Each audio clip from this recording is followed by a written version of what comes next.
Αγαπημένα 2021.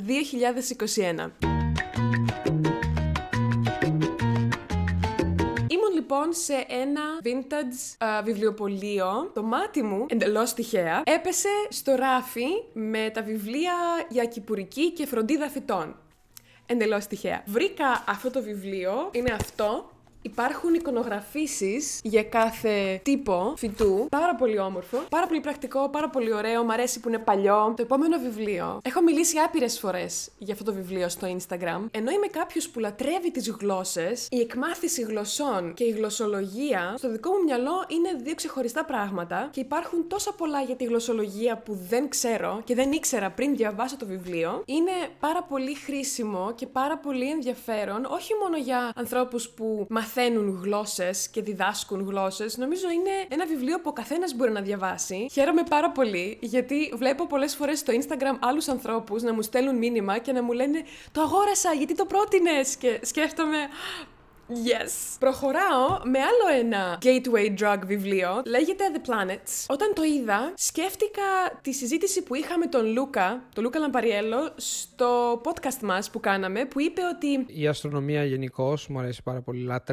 Λατρεύω την αστρονομία, λατρεύω το κανάλι του Αστρόνιου. Ας πούμε ότι το σύμπαν με ενδιέφερε πάντα. Πριν κοιμηθώ, βλέπω πάντα ένα βιντεάκι για το σύμπαν. Αλλά μου αρέσει πάρα πολύ το σύμπαν, μου αρέσει πάρα πολύ να παρακολουθώ τον ουρανό, αναρωτιέμαι τι κάνουμε, οι φιλοσοφικές ερωτήσεις που κάνω στον εαυτό μου και μου αρέσει πάρα πολύ το σύμπαν. Κάθε μέρα παρακολουθώ ένα βιντεάκι, κάθε μέρα διαβάζω κάτι για το σύμπαν και με ενδιαφέρει πάρα πολύ. Δεν ξέρω γιατί, αλλά είναι έτσι. Και σκέφτηκα, θέλω να δω τι είναι αυτό που κάνει τον Λούκα να ενδιαφέρεται τόσο πολύ για την αστρονομία. Όσο παραπάνω διαβάζω για το ηλιακό μας σύστημα, για τη Γη, για τους άλλους πλανήτες κτλ., δεν μπορώ παρά να νιώθω απελευθέρωση. Το ηλιακό μας σύστημα είναι μέσα σε ένα μικρό κομματάκι ενός τεράστιου γαλαξία, ο οποίος βασικά δεν είναι και πολύ τεράστιος, γιατί υπάρχουν και άλλοι γαλαξίες, πάρα πολλοί γαλαξίες, μέσα σε ένα τεράστιο σύμπαν. Το μυαλό μου δεν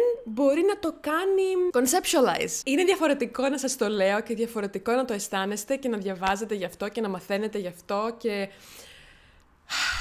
δεν ξέρω. By the way, αυτό το βιβλίο έχει φωτογραφίες. Sorry, φωτογραφίες. Δεν έχω λόγια. Απλά προχωρώ στο επόμενο βιβλίο, γιατί άμα είναι να μιλάω για αστρονομία, θα είμαστε εδώ 3 μέρες. Τελευταίο αγαπημένο βιβλίο για φέτος είναι το Miracle of Mindfulness από τον Βιετναμέζο μοναχό, του οποίου το όνομα δεν ξέρω να προφέρω.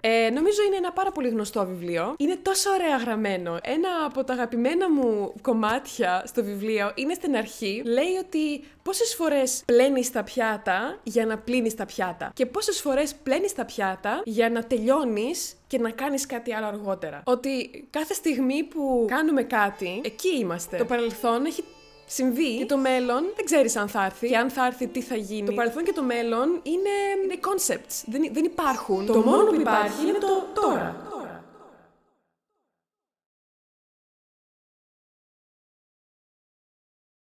Το βιβλίο τα λέει καλύτερα, οπότε διαβάστε το.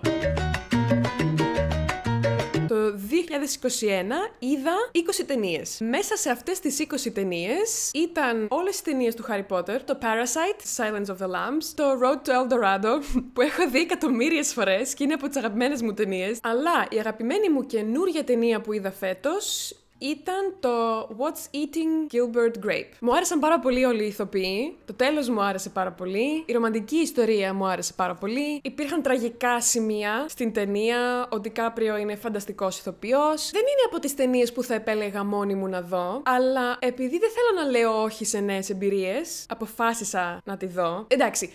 Όπως είπα, είδα το Silence of the Lambs. Η σιωπή των αμνών. Είναι η σιωπή των αμνών. Come on. Είναι wow. Αλλά μετά που είδα την ταινία, για 2 εβδομάδες, εγώ δεν μπορούσα να κοιμηθώ. Δεν μπορούσα να είμαι μόνη μου στο σπίτι, γιατί φοβόμουν. Δεν ξέρω τι φοβόμουν, αλλά φοβόμουν. Εντάξει. Λοιπόν, ναι. Προχωράω. Ενώ συνήθως δεν είμαι πολύ μουσικός άνθρωπος. Φέτος ανακάλυψα.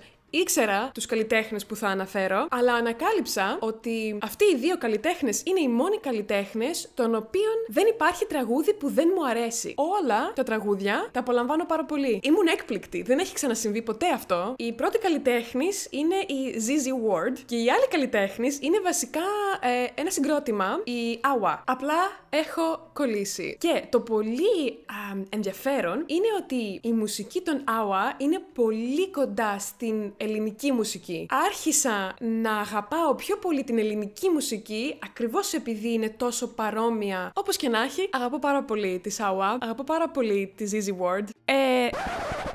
Δεν το πιστεύω ότι ξέχασα να αναφέρω το πιο σημαντικό μουσικό γεγονός του 2021. Ο Στρωμαέ έβγαλε νέο άλμπουμ. Επαναλαμβάνω, ο Στρωμαέ έβγαλε νέο άλμπουμ. Το νέο του single, Σαντρέ, είναι όπως πάντα ένα μουσικό και στιχουργικό αριστούργημα και είναι διαθέσιμο παντού. Ακούστε το! Οκ, επιστρέφουμε στην κανονική ροή του προγράμματος. Επόμενη κατηγορία, είμαι πάρα πολύ ενθουσιασμένη, είναι τα πράγματα, τα οποία με κάποιο τρόπο ήρθαν στην κατοχή μου. Το πρώτο για το οποίο θέλω να μιλήσω είναι... Ήμουν στο Ηράκλειο, πέρασα έξω από ένα μαγαζί το οποίο πουλούσε κεραμικά. Πολύ ωραία κεραμικά. Και μπήκα μέσα και αγόρασα πράγματα.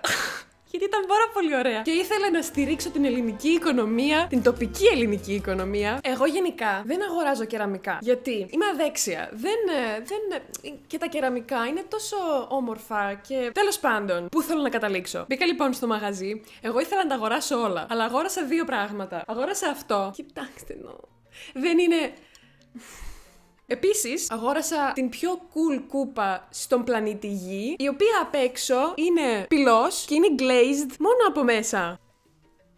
Είναι τέλεια. Είπα το όνομα του μαγαζιού. Το όνομα του μαγαζιού είναι DA Pottery Workshop. Αν είστε ποτέ στο Ηράκλειο, πρέπει οπωσδήποτε να τους επισκεφτείτε. Συνεχίζω με κάτι το οποίο φέτος μου έχει κλέψει την καρδιά. Η φίλη μου η Κάτια, την οποία έχω αναφέρει πάρα πολλές φορές στα βίντεό μου, συνειδητοποιώ, είναι πάρα πολύ καλή στα δώρα. Και στα γενέθλιά μου φέτος μου έκανε δύο δώρα. Μου έκανε δώρο αυτοκόλλητα του logo του 6,000 Islands. Και τα δύο χρώματα.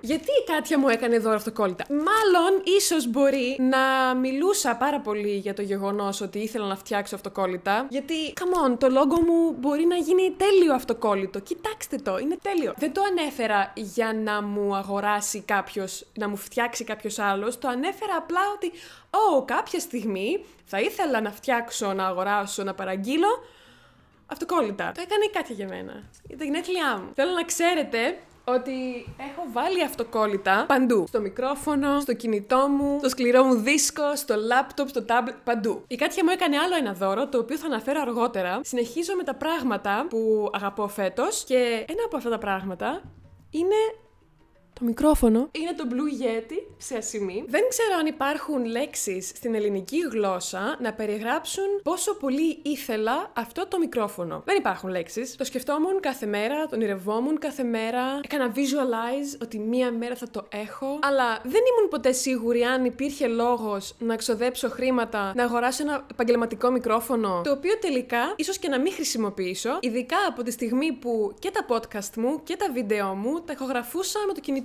Δεν μπορώ να πω ότι είχα μεγάλη ανάγκη να αγοράσω νέο μικρόφωνο. Αλλά βρήκα αυτό το μικρόφωνο δεύτερο χέρι και σκέφτηκα, Δαρία, τώρα ή ποτέ. Και το αγόρασα και μου αρέσει πάρα πολύ. Πραγματικά μερικές φορές απλά ψάχνω δικαιολογία για να χρησιμοποιήσω το μικρόφωνο. Ένας λόγος βασικά που ξεκίνησα το άκοπο podcast είναι γιατί ήθελα να μιλάω πιο συχνά στο μικρόφωνο.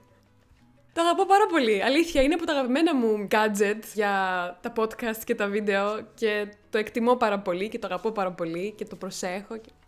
Ναι.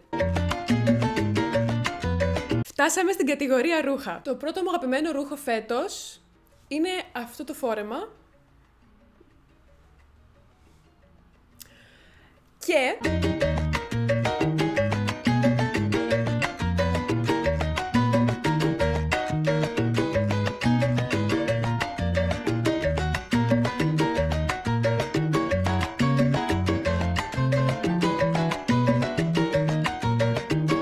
αγαπώ. Επιστρέφω στη φίλη μου την Κάτια. Το δεύτερο δώρο που μου έκανε η φίλη μου η Κάτια για τα γενέθλιά μου είναι κάτι που έφτιαξε η ίδια. Μου έπλεξε ένα χειμερινό σκουφί με το λόγο. Μου έφτιαξε από το τίποτα, έπλεξε μόνη της, δημιούργησε ένα ολόκληρο χειμερινό σκουφί με το λόγο μου. You guys! Είμαι πάρα πολύ ευγνώμων για όλους εσάς. Μου δείχνετε ότι εκτιμάτε αυτά που κάνω και μου δίνει πολύ μεγάλη χαρά αυτό, γιατί εγώ λατρεύω να κάνω τα βίντεο και να κάνω τα podcast. Ευχαριστώ πάρα πολύ τους ανθρώπους στο Patreon που με υποστηρίζουν με τα λεφτά τους. Ευχαριστώ γι' αυτό. Ευχαριστώ πάρα πολύ τους μαθητές μου. Είναι η έμπνευση και το κίνητρο πίσω από το 6,000 Islands. Επίσης, είμαι πάρα πολύ ευγνώμων στην κοινότητα των Ελλήνων εκπαιδευτών και YouTubers και Instagrammers και τέλος πάντων των ανθρώπων που φτιάχνουν μαζί με μένα και παράλληλα με μένα εκπαιδευτικά βίντεο, εκπαιδευτικό υλικό, όπως ο Δημήτρης και η Μαριλένα από το Easy Greek, όπως η Γιούλη από το Linguatree, όπως η Λιδία από το Oh My Sweet Greece. Με πλησιάσατε και με αγκαλιάσατε πάρα πολύ νωρίς και αυτό σημαίνει πολλά για μένα. You're the best.